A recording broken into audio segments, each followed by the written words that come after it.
Bonjour chers amis, c'est M. Mouloum, Soumé Jacques, enseignant d'automatisme, ce qui est principalement destiné aux élèves de la première IH, mais aussi aux élèves de la première F1 et d'autres filières également.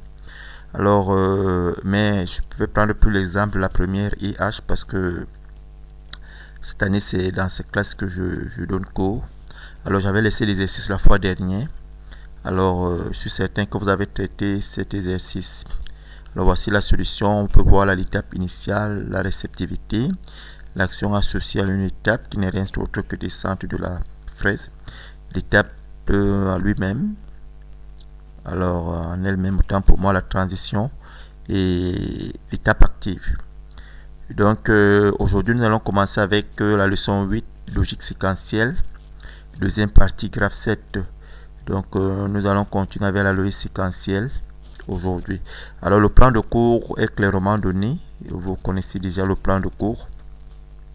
Alors aujourd'hui nous allons voir les objectifs. À la fin de cette leçon, l'élève devrait être capable de reconnaître et comprendre le fonctionnement des différents types de graphe 7. Alors les prérequis: reconnaître un actionnaire, préactionnaire, un capteur. C'est vrai qu'on va voir les graphes 7 ici, mais à la fin il faudrait que l'élève maîtrise d'abord ces différents éléments. Est-ce que c'est une obligation? Pas du tout. C'est pas une obligation pour ces prérequis. D'accord. Vous pouvez même avoir absence du prérequis dans ce cours, parce qu'à la fin de cette leçon, on va commencer déjà à aborder ces éléments. Alors, nous allons continuer la leçon, c'est-à-dire le graphe 7, avec cette séquence. On a dit suite du module séquence unique. C'est quoi une séquence unique? Une séquence unique est composée d'une suite d'étapes pouvant être activées les unes après les autres. Chaque étape n'est suivie que par une seule transition et chaque transition n'est validée que par une seule étape. Exemple, regardons l'exemple en bas. Alors voici une séquence unique, c'est-à-dire que vous voyez, il y a seulement sa flèche ici. Ça monte, ça descend, ça monte, ça descend, ça monte, ça descend. C'est ça qu'on appelle séquence unique. Vous voyez un peu. Donc nous allons voir plus d'autres séquences également pendant que nous serons en train de présenter ce cours. Alors, qu'est-ce qu'on appelle reprise de cycle? La reprise de séquence permet d'exécuter plusieurs fois une même séquence tant qu'une condition n'est pas valide. La figure illustre le principe de saut d'étape et de renvoi de séquence. Alors voyons un peu ça de plus près, cette image de plus près. C'est ceci, hein. Effectivement ceci. Vous voyez ça? Regardez attentivement. Vous pouvez remarquer ici, il y a la transition ici, la BP1. On a la transition BP4. Après la transition et avant la transition. Il faut remarquer ça, les amis. Et il faut remarquer également la flèche qui monte. C'est ceci qui nous fait comprendre effectivement qu'il y a ici, c'est une reprise d'étape. Reprise d'étape. Donc la flèche indique qu'on va recommencer, on remonte, on recommence, on remonte, ainsi de suite.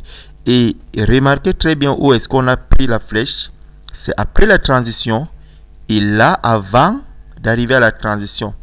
Donc vous allez remarquer que c'est différent avec le saut d'étape qui lui va prendre effectivement avant la transition ici en haut et après la transition.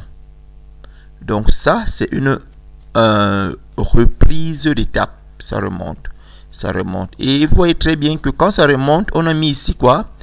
B bar, donc B4 bar. Et là, nous avons B4 tout simplement. Il faut bien retenir cet aspect-là. Parce que cet aspect va continuer jusqu'en terminale. Et là, on peut voir également ce qu'on appelle saut d'étape. Un saut d'étape permet de sauter ou d'ignorer une ou plusieurs étapes lorsque les actions associées à ces étapes deviennent inutiles. Alors, nous voyons par exemple, vous voyez très bien, avant la transition, comme je vous l'ai expliqué, vous voyez, on a mis la flèche et descend et on met après la transition. Donc, on saute toutes ces étapes. Parfois, ces étapes sont tout simplement inutiles. On doit les sauter avant de continuer notre séquence. Vous voyez un peu. C'est très facile. Donc, c'est ça qu'on appelle également saut d'étape.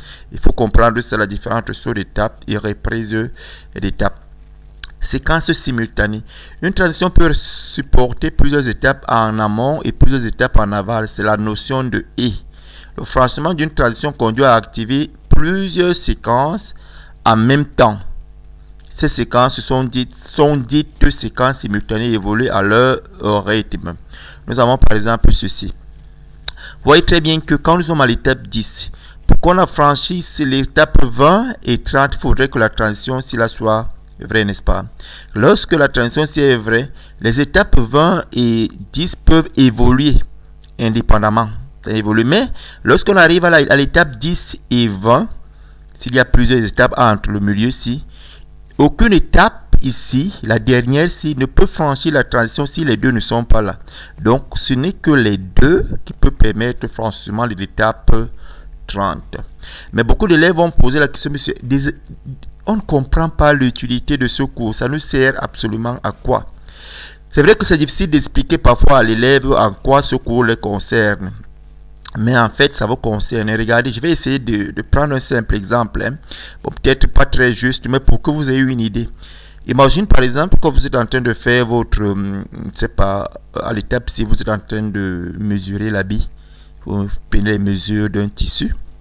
Et ici, dès qu'on a fini de prendre les mesures d'un tissu, on envoie ça sur ce tapis roulant ou bien sur ce groupe de personnes. Et puis l'autre tissu, on envoie à l'autre groupe de personnes. Et là maintenant, indépendamment, on va dire que peut-être durant cette partie-ci, le groupe-ci va mesurer, il va couper, tailler, je ne sais pas, tailler, et peut-être assembler une partie de cet habit. Et de l'autre côté, ce groupe va faire également un autre travail qui, à leur fin, quand ils vont finir tous les deux vont envoyer leurs travaux ici à l'étape 30 qui sera chargé de tout simplement les rassembler. C'est ça en fait l'automatisme. C'est pour ces raisons que vous devez apprendre ce cours. Donc c'est un peu près ça. La divergence maintenant et convergence en haut égale divergence en haut. L'évolution du système vers une branche dépend des réceptivités A et B associées aux transitions.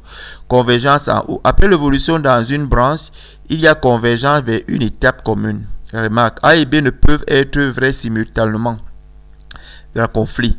Après une divergence en haut, on trouve une convergence en haut. Le nombre de branches peut être supérieur à 2. La convergence de toutes les branches ne se fait pas obligatoirement au même endroit. Alors, tout ce qu'on a raconté là, qu'est-ce que ça veut dire pratiquement? On va prendre cet exemple-ci. Alors, regardez tranquillement ce que ça signifie. Alors, lorsque nous avons franchi l'étape 20, qui est peut-être l'étape initiale, lorsque c'est lancé, alors vous voyez très bien que chaque domaine, ça évolue indépendamment avec leur transition. Ça évolue indépendamment. Et puis ici, chacun sortira à son temps. Ils ne sont pas, l'étape 23 n'est pas obligé d'attendre l'étape 26. Mais on peut se demander, la question qu'on doit se demander, c'est celle de savoir à quoi cela nous sert, dans quel domaine on peut appliquer cela. Toujours dans le cadre d'une usine, on peut décider que les autres peut-être vont faire quoi? Peut-être vont faire des chemises, les autres des pantalons. Et puis vous voyez très bien que à la fin, ça sera le même habit parce que c'est pour une même personne qui aura la chemise et le pantalon. C'est un peu ça. Donc si la chemise c'est ce côté-ci là, quand il arrive, il donne.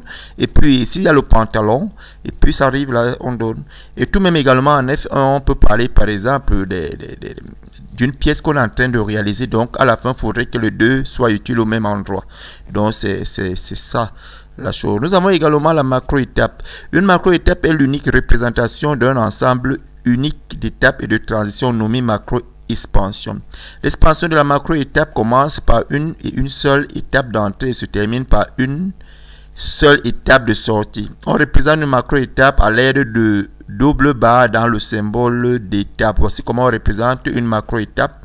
Ceci, des deux barres ici. Dès que vous voyez les deux barres, généralement on met M à l'intérieur pour dire macro-étape. Ça peut être M10, M20, M30. Donc les deux barres que vous voyez là, c'est ça qui est introduit, ce qu'on appelle la macro-étape. En fait, la macro-étape, il y a des actions qui ont lieu à l'intérieur de cette macro-étape. C'est pour ces raisons que vous voyez, on a essayé de détailler ce qui se passe dans cette macro-étape. Mais sauf que quand on commence à représenter la macro-étape, elle commence par E qui signifie entrée et S qui signifie sortie pour le système français, bien entendu.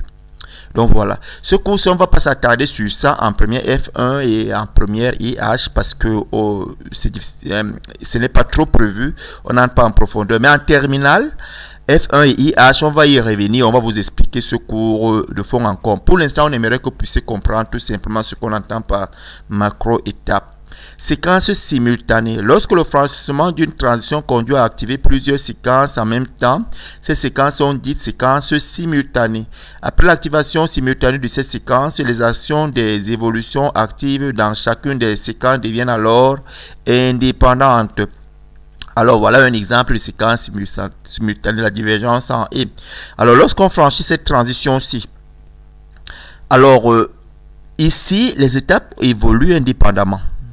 Chaque étape évolue indépendamment. Il peut faire, c'est pas autant de temps qu'on a prévu pour lui, la même chose. Sauf que pour que l'étape 3 soit, on atteigne l'étape 3, il faudrait que les deux sortent ensemble. Donc si ça évolue, ça arrive à l'étape 10A, ça va attendre que l'étape 21A soit là également pour que les deux sortent ensemble.